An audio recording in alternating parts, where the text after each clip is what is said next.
James Gunn's Superman is here. And after a long wait, after we got the trailer in December, the movie in its full has finally been released. So, does it manage to start off the new DC universe in a good way? I have to say that it really does. James Gunn had a tough assignment to restart the DC universe after Zack Snyder. And even though I think his Man of Steel movie is fantastic, and his version of Wonder Woman is quite good, I felt that everything after that just felt rushed. It was just the studio wanting to create the Justice League in as fast of a time frame as possible, and it just backfired on them. Sure, his movies have a lot of fans that are quite vocal about their feelings about this movie. And that's not something I will go into except for saying that this movie really restarts Superman in a great way, and it's a very good movie. It's the more traditional Superman without being Reeves' Superman. It is its own thing.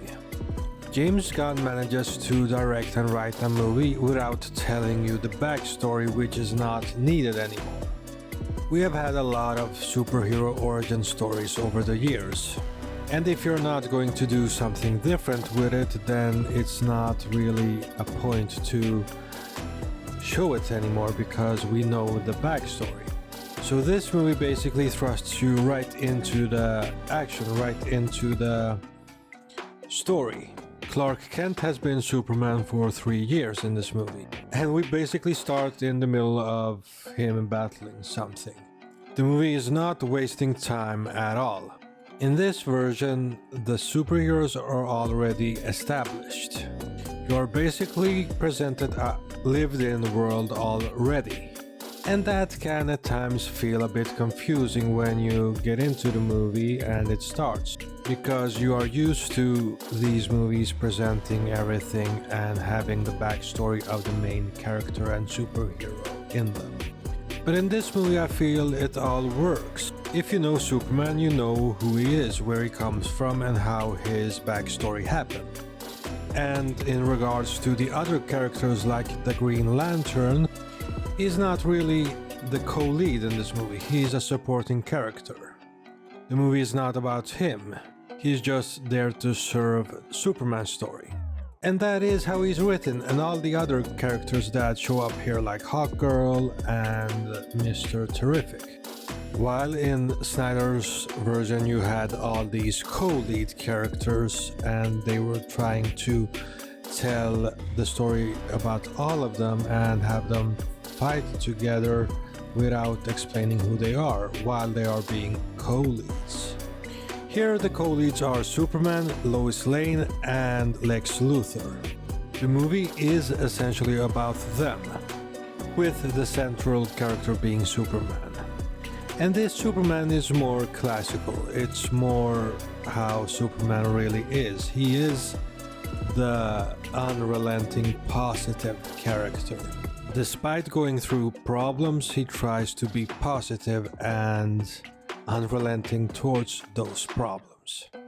And David Corenswet really plays that aspect of the character perfectly. He really is Superman in this movie. He really plays the kindness and positivity of the character really well. And at times the positivity of the character that at times feels naive, without overdoing it. This is the classical Superman while still feeling modern, and while still feeling like its own thing, because there are many differences between his version of Superman and Reeves' version of Superman. This is basically the Superman from the comics, especially the Silver Age. So it leans into the more fantastical aspects of Superman. Because it's not a grounded movie at all. And we don't need it here. To still feel the seriousness of the story and the plot points that happen in this movie. The rest of the cast, like Rachel Brosnahan as Lois Lane in this movie, is really good too. She is actually a reporter in this movie, and her reporting has an actual effect on the story. Her and Jimmy Olsen do reporting. That actually feels like it has an effect on the overall story.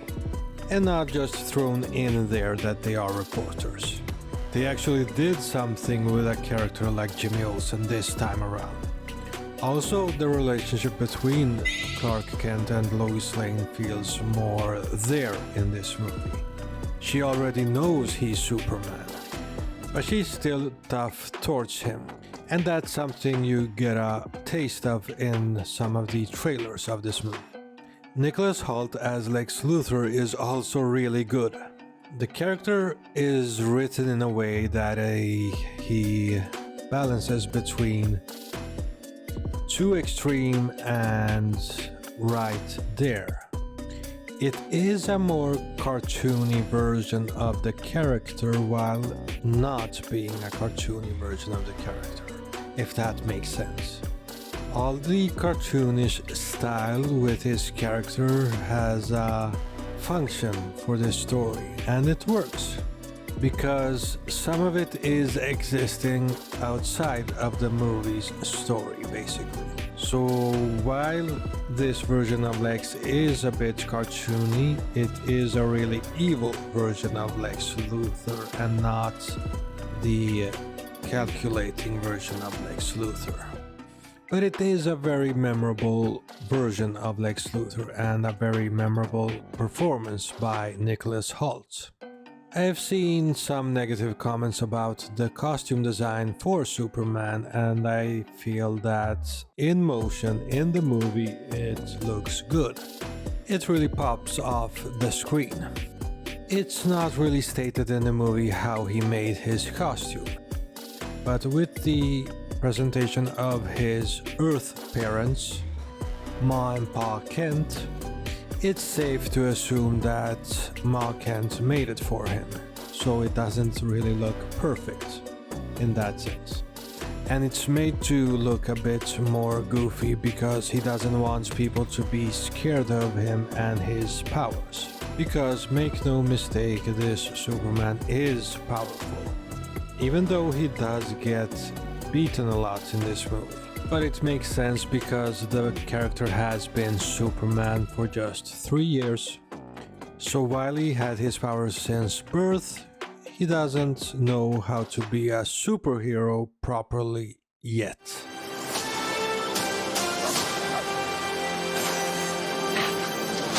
Your choices, your actions. That's what makes you who you are. The movie visually overall looks fine. It looks good for what the story is. It is a smaller story, so you don't get those grand designs in the production design and the cinematography with a lot of wide shots and things like that. It's a more personal story than just an alien invasion at the end and a big battle. There is a big battle here in the end, but it's based on personal motivations for the villain and Superman, and a lot of personal stakes, instead of the stakes being universal or world-threatening. Also, I have to admit that when I saw that Crypto is in the movie, at first I thought that it would be a kids movie because that's how you appeal to a lot of kids. And it does, it appeals to a lot of kids. But Crypto really works in this movie. He is one of the best characters in the movie. He is maybe seen as annoying, but it's a dog with powers. And he really has his place in this movie. He has a function in this movie that works really well. And Krypto has been a part of the comics for many years. And I understand that many didn't think that he would work in a live-action movie, but he really does. He is very well incorporated. And the scenes with him don't really take away from the seriousness of the story in this movie. There are some critical changes in this story that might not go over well with some fans of Superman as a character. And here I will go into some spoilers of the movie, so if you have not seen it yet and plan on seeing it, beware, here I'm going to talk about some spoilers in the movie. So the biggest change in this movie is some bits of Superman's origin.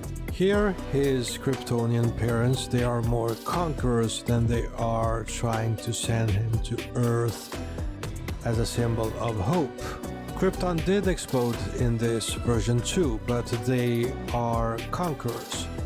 They sent him to reproduce and have many wives and make Earth Krypton and so on. And that gets out. Lex finds the broken message, fixes the rest of the message, and the rest of the message. The Kryptonian parents, they are saying all that. And that's really an interesting twist on the character, I think. Even though it's not unheard of, these concepts are in the comics too. There are some stories in the comics where the parents are more like this, like conquerors. And that is not going to go over well with everyone. But I feel that you have to do something new so that Superman feels a bit fresh. You can't just remake the same movie all over again and again and again. And this aspect of the parents really presents a new dilemma and some new stakes. It basically changes how Superman is perceived, at least in this world and in Metropolis, going forward. So I would say that this movie is overall a great start to the new DC universe. It's not perfect. The tone could have been worked on a little bit more where it doesn't really work all the time. And there are some scenes that could have been cut. But overall, it is a really great movie. I am giving James Gunn's Superman an 8 out of 10. And I can't wait to see next year's Supergirl. If you like this video, please like, share and subscribe. Also smash the bell icon so that you don't miss any of my future videos. This has been Phantom Frame. Thank you so much for watching.